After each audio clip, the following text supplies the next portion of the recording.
Hello. I hope everybody's having a good day today.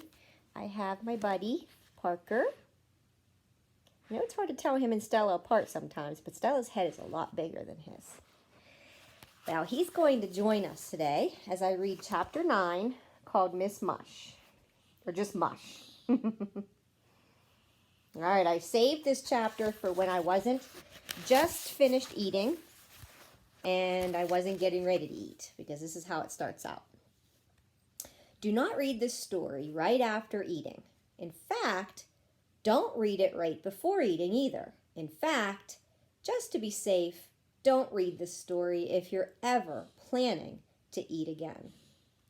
Miss Mush wiped her hands on her apron. She smiled at the children who were lined up at the cafeteria. It warmed her heart to see how much they liked her food.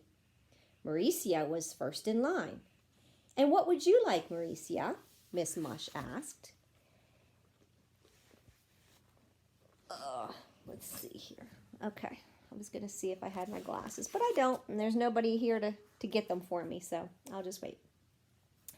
She knew the name of every child in Wayside School. Mauricia looked at the sign. "Special today, mushroom surprise." "Just milk," said Mauricia. "I brought my lunch." Miss Mush smiled and gave Mauricia a carton of milk. Joy was next in line. "And what would you like, Joy?" asked Miss Mush. "Milk," said Joy. Miss Mush smiled and gave Joy a carton of milk. "And what would you like, Jason?" "Just milk." "How about you, Damien?" "Just milk, please." "Milk," said DJ. "Milk," said Leslie. It was almost Ron's turn. He hadn't brought a lunch. He normally brought a peanut butter and jelly sandwich to school, but there hadn't been a single slice of bread in his house this morning. "I know," his mother had said. "I'll give you some money and you can buy a nice hot lunch for Miss Mush." She thought it was a brilliant idea. "Can't I just have a peanut butter and jelly sandwich without the bread?" Ron asked. Now he looked up at the sign. "Special today, mushroom surprise." He wished he weren't so hungry. This was the 18th day in a row that the special was mushroom surprise. It was called mushroom surprise because it would have been a surprise if anybody ever ordered it. No one ever did, except Louis, of course. That's why they'd had it for 18 days in a row. There was always plenty left over. "Milk," said Terrence. "Milk," said Sherry. "Milk," said Calvin. "Milk, please," said Bebe. "And what would you like today, Ron?" asked Miss Mush. Ron took a deep breath. "Mushroom surprise," he squeaked. Tears of joy filled Miss Mush's eyes. She blew her nose on her apron and then said, "One mushroom surprise coming right up." Tears came to Ron's eyes too, but for a different reason. He looked at the mushroom surprise. It was sort of green. So was Ron. Miss Mush proudly dumped a hot lump of mushroom surprise on a paper plate and handed it to Ron. He put it on his tray. Then he pushed it over to the cash register where he paid for it. The news quickly spread around the cafeteria, then up and down the stairs and out to the playground. Ron ordered the mushroom surprise. Ron ordered the mushroom surprise. Mrs. Jules was sitting in the teacher's lounge on the 12th floor when Bebe burst into the room. All the teachers were shocked to see her. "Bebe, you're not allowed in here," said Mrs. Jules. "This is a secret place." "But Ron ordered the mushroom surprise," Bebe shouted. Then she ran back up to the cafeteria. As Ron sat down at a table, 87 kids crowded around him to watch him eat. "I wonder what the surprise is," said Dee Dee. She had the best view. She was pushed right up alongside Ron's chair. "Maybe it tastes good," said Leslie. "Maybe that's the surprise." "No, I think it's called mushroom surprise because after you eat it, it's a surprise if you don't die," said Mac. "Louis eats it. "He's not dead," said Jason. "Louis has been eating Miss Mush's food for so long, he's immune to it," said Allison. Ron dug his plastic fork into the goop. He raised it to his mouth. Dana covered her eyes. "I can't watch," she exclaimed. Ron opened his mouth wide. The fork entered. He brought the fork out again. It was empty. Ron chewed twice and then swallowed. "He ate it," Dee Dee announced for those who couldn't see. Stephen screamed. Said Ron. "Not too bad. It sort of tastes like a mixture of bananas and spinach." "What's the surprise?" asked Dee Dee. Ron looked at Dee Dee. His face flushed and his eyes changed color.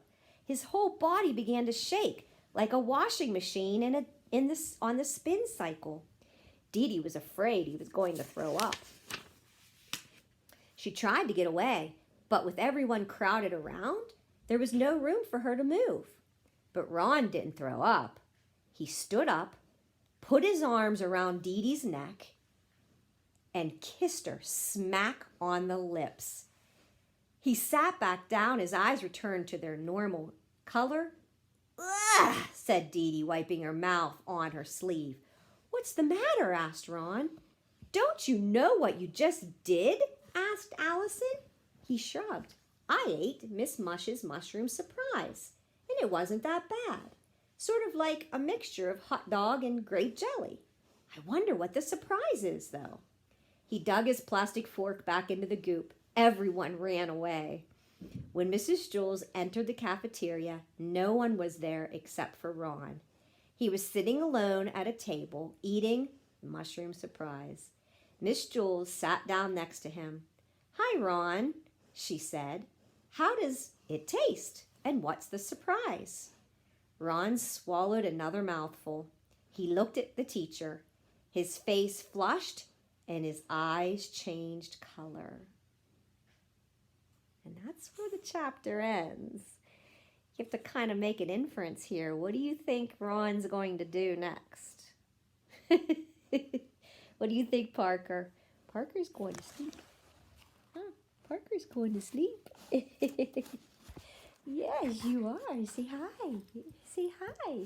All right, I promised you 2 chapters. Chapter 10 is going to be called Music. So we'll see how this one goes. Get my computer all set up here. All right, you going to get down? Go ahead. All right. So, make sure this is set up. Not going to fall. Okay, perfect. All right, so that chapter was 9, and it was called Mush. And now we know what the mushroom surprise is. Chapter 10 is called Music.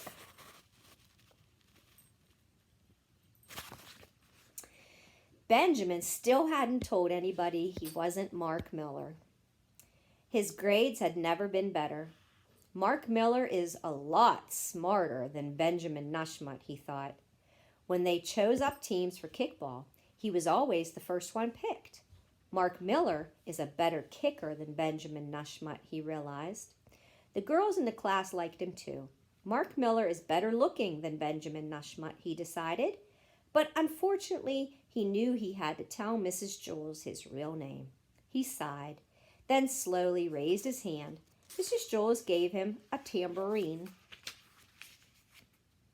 He had been so busy thinking about his problem, he hadn't noticed that Mrs. Jules was passing out musical instruments. She had just asked who would like the tambourine. So when he raised his hand, she gave it to him. "Who would like the triangle?" asked Mrs. Jules. Joe raised his hand, and Mrs. Jules gave it to him. "Why is it called a triangle?" asked Joe. "I don't know," said Mrs. Jules. "Maybe because it's shaped like a triangle?" suggested John. "No, that can't be it," said Mrs. Jules. "Then the tambourine would have to be called a circle." "Maybe it was invented by a person named Joe Triangle," said Rondi. "That's probably it," said Mrs. Jules. She held up the next instrument. It was a glockenspiel. "Who would like a glockenspiel?" she asked. Sherry raised her hand. Nobody asked why it was called a glockenspiel. It was obvious. Mrs. Jules gave the bells to Stephen. Why are they called bells? He asked. Nobody knew. Joy got the bongo drums. Todd got the bass drum. Jenny snared the snare drum. And Leslie got the kettle drum. When they banged on them, it hurt everybody else's eardrums. Mrs. Jules gave one cymbal to Calvin and the other cymbal to Bebe. DJ got the gong, and 3 Erics got kazoos. Mrs. Jules shouted, Uno, dos, tres, cuatro. The children all played their instruments. They shook, rattled, rocked, and rolled. Joy bonged her bongos. DJ gonged his gong. Sherry glockened her glockenspiel. Stephen jingled his bells. Calvin and Bebe slapped their cymbals together. And Joe's triangle went ting. But something didn't sound right. What's wrong, Mark? Mrs. Jules shouted over the music. Why aren't you playing the tambourine? My name's not Mark, said Benjamin. It's Benjamin Nushmut. I'm sorry for not telling you before. What? Asked Mrs. Jules. I can't hear you. My name isn't Mark, he said. It's Benjamin. Louder, said Mrs. Jules. So everyone played louder. Todd bashed his bass drum. Leslie cooked on her kettle drum. Calvin and Bebe crashed their cymbals together. And Joe's triangle went ting. My name is Benjamin, shouted Benjamin. Mrs. Jules put her hand up to her ear. Louder, she said. So everyone in the room played louder. DJ kabonged his gong. Joy chongoed her bongos. Paul splacked his castanets. Jenny spaghettied her snare drum. Calvin and Bebe whammed their cymbals. And Joe's triangle went ting. My name's Benjamin Nushmut, hollered Benjamin Nushmut. Louder, yelled Mrs. Jules. So everyone played louder. The 3 Erics screamed into their kazoos. Calvin and Bebe ran to the opposite sides of the room with their cymbals, then charged toward each other. Suddenly, the door flew open and a man entered Benjamin had never seen before. The whole class became quiet. It was Mr. Kidswatter, the principal. Calvin and Bebe screeched to a halt just in time. The cymbals were less than an inch apart. Is something the matter, Mr. Kidswatter? Asked Mrs. Jules. Several teachers have complained about your music, said Mr. Kidswatter. Their students are having trouble learning or hearing. I understand, said Mrs. Jules. Do you hear how loud Parker drinks? I understand, said Mrs. Jules. Good, said Mr. Kidswatter, because we want their students to be able to hear. And he walked out of the room. Okay, you heard Mr. Kidswatter, said Mrs. Jules. We'll have to play louder so everyone can hear who wants to hear. Uno, dos, tres, cuatro. They shook, rattled, rocked, and rolled. Benjamin frampled his tambourine. Excellent, Mark, shouted Mrs. Jules. He smiled. He had never played so well before. Mark Miller is a better musician than Benjamin Nushmut, he thought.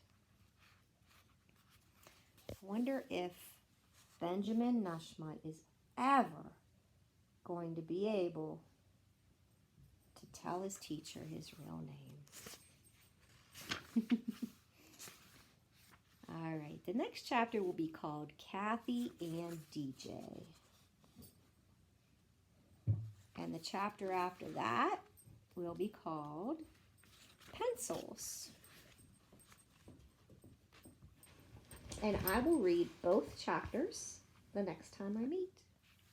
I'll see you guys later.